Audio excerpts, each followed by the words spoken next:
A Guerra Fria foi um período da história recente do mundo em que a ordem geopolítica do planeta se viu dividida entre o Oeste, que era representado pelos Estados Unidos, e o Leste, que era representado pela União Soviética.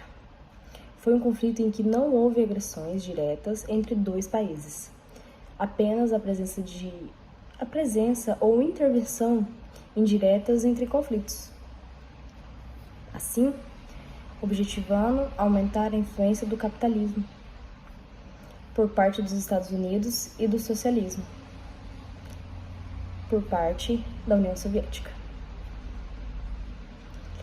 O início da Guerra Fria esteve diretamente ligado ao fim da Segunda Guerra Mundial, entre 1939 e 1945, pois, com o falecimento da Alemanha nazista e da vitória tríplice da Aliança em conjunto com a União Soviética, somados ao fato de que a guerra teria acontecido predominantemente em território europeu, Estados Unidos e União Soviética foram os menos afetados pelo conflito.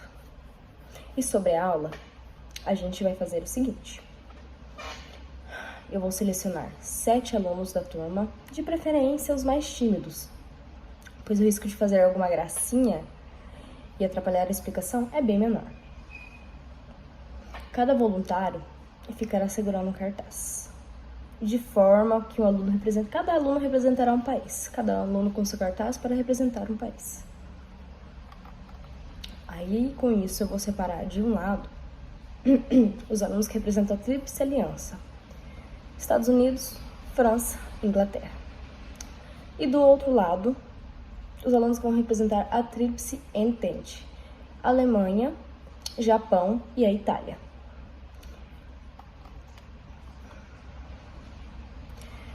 O aluno que representa a União Soviética, vou colocar no meio, e eu explicarei que esses países passaram para o lado da Tríplice Aliança por conta dos ataques da Alemanha. Em seguida, vou explicar a situação de cada um dos países ao final da guerra, abordando os alunos que representam, deixando os Estados Unidos e a União Soviética. Vou começar pelo Japão. Japão. Com os ataques atômicos de Hiroshima e Nagasaki, além dos desgastes realizados pelo envolvimento do país no conflito, o país ficou economicamente frágil no final da Segunda Grande Guerra. Ficou um país fraco e ficou um país um pouco mais pobre. Agora eu peço para o aluno que está segurando o cartaz do Japão se sentar. Alemanha. Foi o país que mais sofreu ataques durante a guerra e teve o seu território dividido entre os vencedores da Tríplice Aliança, não exercendo mais do que qualquer peso do cenário internacional. Agora o aluno da Alemanha também pode se sentar. Itália. Com a derrota na guerra, o país sofreu com a repercussão de sua economia e com as sanções impostas pelos países vencedores. O aluno da Itália também pode se sentar. França.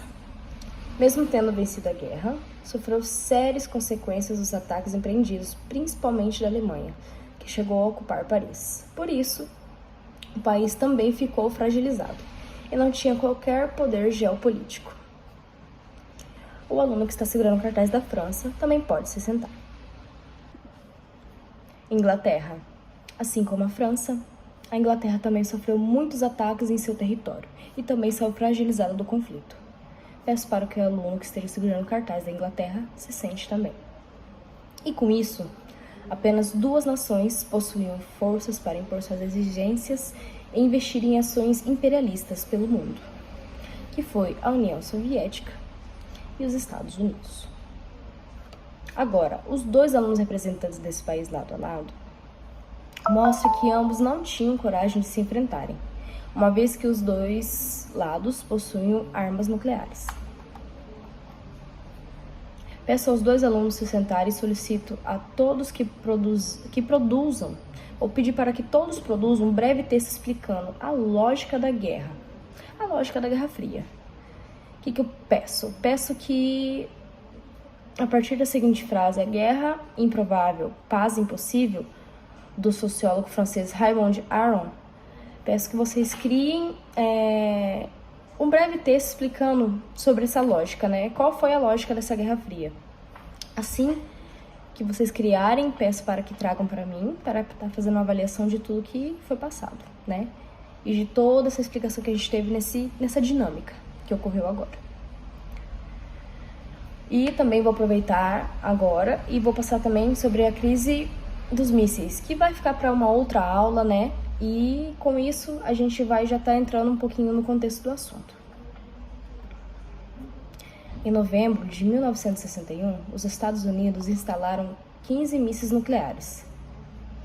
Na Turquia, 30 mísseis e na Itália. Estas armas tinham um alcance de 2.400 quilômetros e ameaçavam Moscou. Com o começo do embargo americano na Cuba, os Estados Unidos começaram a vigiar o tráfico de navios à ilha caribenha e notaram um aumento de circulação de embarcações com bandeiras soviéticas. Em 14 de outubro de 1962, aviões espiões U-2 fotografaram a região de São Cristóvão. As imagens revelaram construções de bases e ogivas nucleares instaladas, inclusive com rampas que permitiam lançamentos de mísseis. Isso para os Estados Unidos era inadmissível, ter mísseis nucleares tão perto do seu território. Enquanto para Cuba, as armas eram garantia de que não seriam novamente invadidos. Já a União Soviética mostrava que podiam instalar armas no continente americano.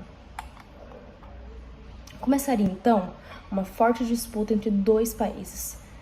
O presidente Kennedy decide gerir a crise com seu grupo de colaboradores mais próximos e se empenham para conseguir uma solução pacífica, né? Uma solução mais calma, uma solução mais pacífica. Por outra parte, o Estado-Maior americano prefere uma invasão à ilha caribenha ou um ataque aéreo preventivo. Assim, os Estados Unidos optam por fazer um bloqueio naval a Cuba, uma quarentena, como foi chamada, né? No caso, um bloqueio.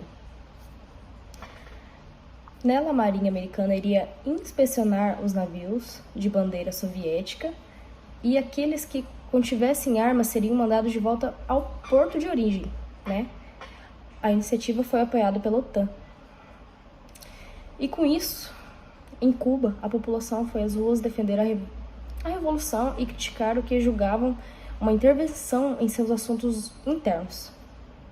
Igualmente, o exército de Cuba se mobilizou esperando uma invasão americana. Enquanto a União Soviética, o presidente Nikita Khrushchev não dava mostrar que recuaria. Inclusive, solicitou aos cubanos que disparassem em grupo de aviões que sobrevoassem sobre a ilha. E isso fica para a nossa próxima aula, tá? Essa opção que eu tenho da crise dos mísseis e até logo.